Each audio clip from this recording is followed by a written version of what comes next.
If you are a super beginner sewist and you want to make something cool, stay tuned because I'm going to show you exactly how to do that today.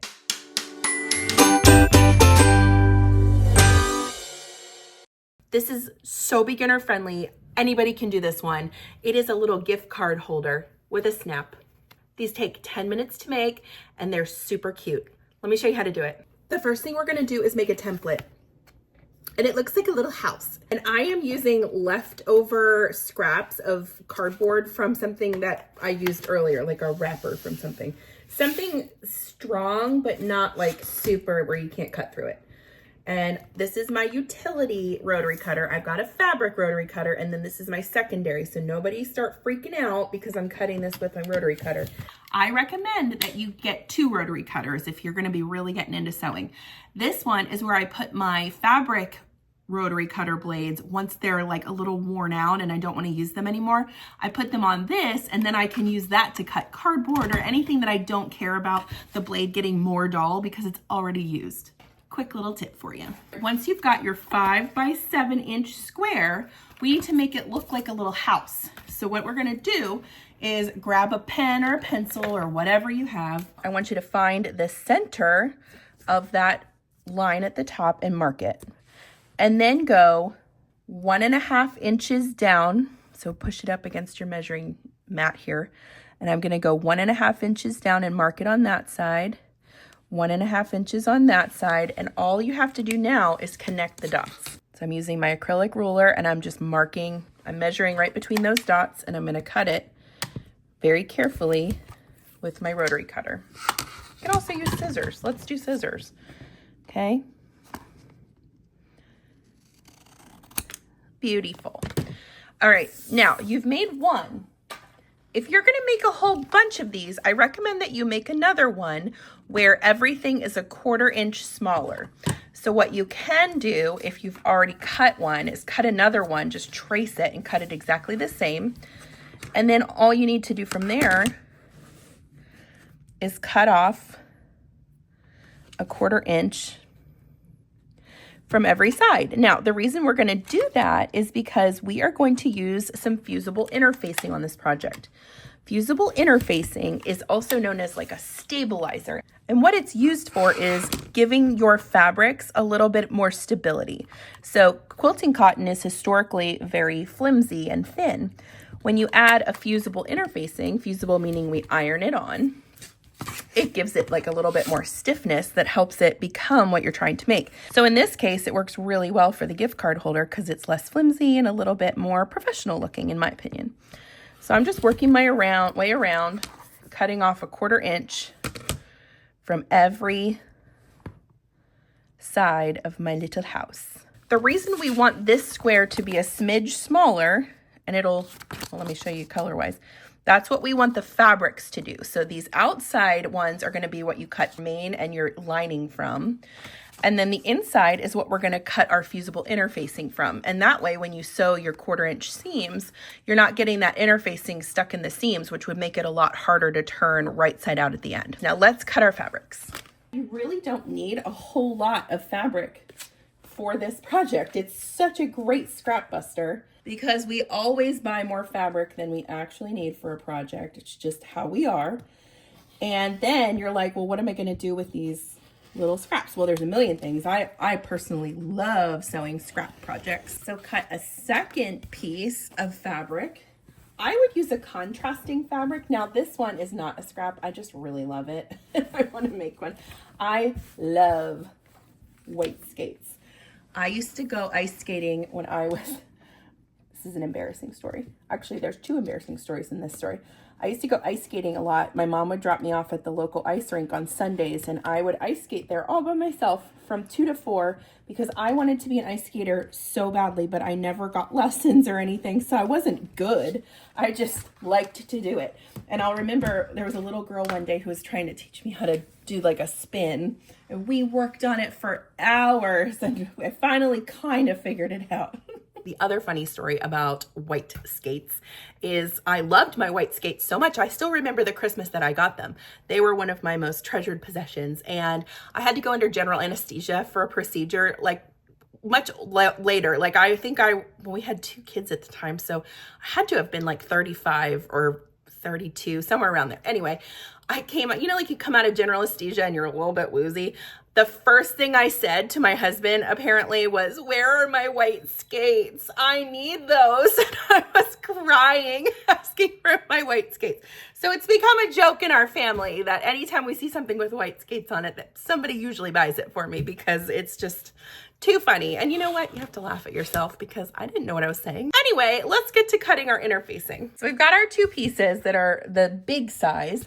Now we're gonna grab, and I am using, it's a Pellin product. This is actually a little bit of a heavier weight interfacing, because I think I like the stability it gives, but it also makes it just a smidge harder to turn right side out. So if you want to use a lightweight interfacing, that's fine. This is more of a medium to a heavyweight, probably. Anything you want to use is fine. And when I say fusible, you see how this is the glossy side and then this side is really dull? This has little glue dots on it. And when you press it with an iron to the fabric, it's going to stick, and that's what gives it the stability. So we're going to take our smaller template now, cut out our interfacing, and then let's go to the ironing board and I will show you how to attach it. Now, interfacing on both sides is overkill. You don't need to put it on both sides of your fabric. So what I like to do is put it on whatever my outer fabric is going to be. So in this case, I'm going to put my white skates on the outside. Or should I put the red? I think I'll put the red on. No, I already did one in red. Let's do the white skates. So put your glossy side down onto the wrong side of your fabric and center it, because it is smaller, 1/4 inch away from each edge. And then just press it on there. And sometimes you need to hold it for a couple seconds, because you're really trying to melt that glue onto the fabric so it stays put. See how that's nice and stuck now? And as it cools, it gets firmer and firmer, which is really nice. And while I'm here, I'm just gonna press this little piece too. Take your main piece and your lining piece and put them pretty sides together, matching up all of your edges. We are going to sew this around the perimeter, starting at just this part, and we're gonna leave about a 2 to 3 inch opening along the bottom. So start here, work your way up, over, down, and then in another about centimeter or 2, maybe a 1/2 inch. I'm working 1/4 inch away from the edge. Start with a back stitch. My stitch length is 2.5 millimeters. My thread is just a regular polyester thread. And my needle is, I think, an 80-12, just a universal. And every time you get to a corner, just leave your sewing machine needle down, lift your presser foot, and then pivot. Pivot! You know how I feel about pivoting. And I love Friends and Ross. So let's do what Ross wants us to do and pivot. Lift, pivot. This is so simple, you guys. You absolutely can do this project even if you have never sewn anything in your life. It's just straight lines. We are going to be using a snap fastening tool, which you can pick up on Amazon. I'll load it in my Amazon store and put a link in the description here. But if you don't want to do that, if that feels stressful to you, you can also buy little Velcro snaps and sew those on. We're going to work our way to the end. One more pivot. So just about an inch in, back stitch, nice and strong back stitch here, and cut. I also like making these because not only are they a nice personal touch to a gift, but they can reuse these, right? So if they have business cards, you could put those in here. You could also re-gift it and put a gift card in for somebody else. So it's the gift that keeps on giving. I'm going to cut my corners with my rotary cutter, being careful not to cut in through my stitches.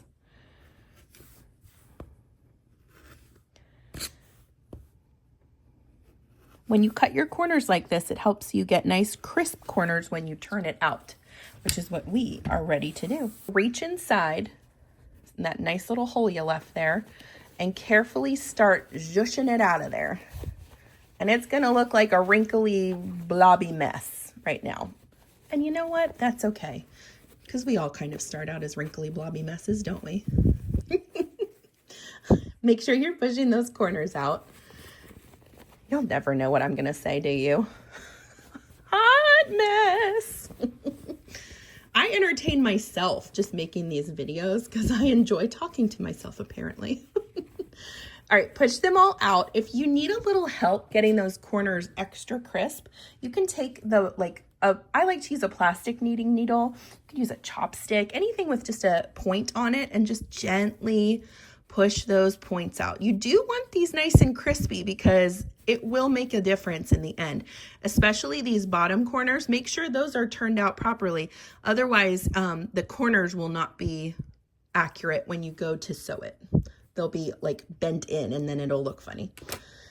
We're gonna take this to the ironing board and press it. The other thing I'm gonna do while I'm there is turn these 2 little 1/4-inch edges in and press those as well. Let's do it.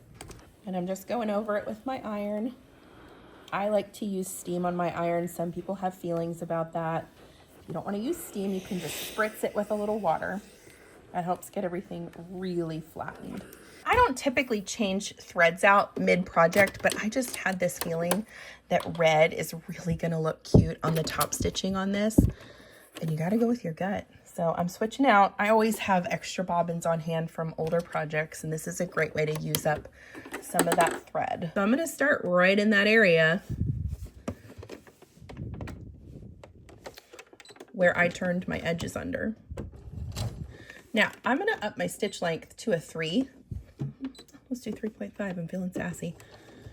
Why would you do this? Well, a couple reasons. So why would you up your stitch length when you're top stitching? For me, there's 2 reasons. First of all, I think a longer stitch length is a little bit more elegant looking. I just really like the look of a longer stitch length. This is not technically a utility stitch, it's more of a decorative stitch, but you would want to use shorter length stitches when you're sewing like the internals of something where you need it to really stick together. But when you're top stitching, you can up that length a little bit. The other reason I like using a longer top stitch is because it takes less time to sew. Those longer stitches they go faster. So when you're impatient like me, that works out really well. You get to those corners, slow down, stop, lift, pivot, cross your stitches and back stitch. Oh, the red was such a good choice. How cute that red looks. Ah, I love it. Trim up your threads down here. And then you're gonna fold this up and you decide where that needs to be. So I like to fold it down. I like to put it almost, do we want to put it right up to that corner? Maybe down just a smidge. No, I'm gonna fold it pretty much right up to that corner. So hold on to this. You can pin it if you want. We're gonna sew a stitch down this side and a stitch down this side. And you're just sewing right over those stitches that you already made. This is what's gonna secure your sides.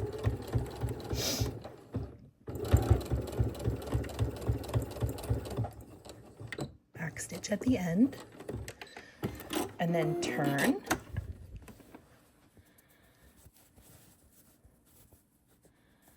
And repeat. Are we having fun yet? Now this tutorial may be longer than 10 minutes just because I'm explaining it to you, but really once you get these going, they come together so fast. And I just think they're adorable. I keep all of my snap tools in this bag. These are your plastic snap pliers. And you will see that they've got this orange side to here, and that's where your, well, let me show you the pieces first. This snap kit came with an awl, which is like a pointy tool that helps you poke a hole in your fabric where you need to stick your snaps through. It comes with other attachments. And then I purchased these little snap accessories separately, and you can get these in like any color, any shape. If you want to do flowers or snowflakes, you'll be able to find them. Just check on Amazon. You'll need 2 of these ones that have the little poker thing coming up from the bottom.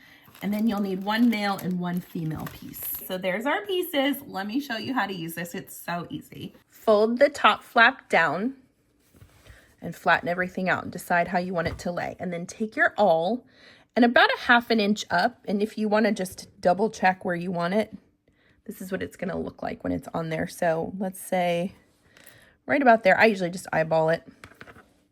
and you're gonna poke that through. So now you have a hole. Put the big circle side on the right side, on the top side, and poke that through. And then push it down with your fingers. See how you got that sticking out now? Now you can take the male or the female side, it does not matter, and lay it on there. And then the orange side of this, the bigger circle side, goes around that snap top. And then all you do is push it together, squeeze it, and it will have installed your little snap on the top side. And then you just repeat that on the bottom. So I like to fold it down and push a little bit, and it leaves a little mark from where that circle is. And I poke my awl through just this middle layer, not the back layer. Put a hole. This time you're gonna put this little circle piece on the inside of your gift card pouch. Press it down, and then lay your second piece in. And you just center that circle again and squeeze. And that's literally it, y'all. So easy fastening. You can use snaps for a million things in your sewing room, but that is how you make a cute little gift card pouch. And now this is ready for gifting, you guys. How cute, right? Of course, I don't have a gift card anywhere near me, but I'm going to use this business card. They're the same size. And you just slide it in there. Close it up, and it's ready for gifting. Like, how cute is that? This took me no time at all and like hardly any money, and it's absolutely adorable, you guys. And it's white skates. So there you go, a perfect scrap buster, extremely beginner-friendly sewing tutorial that anybody can do, I promise you.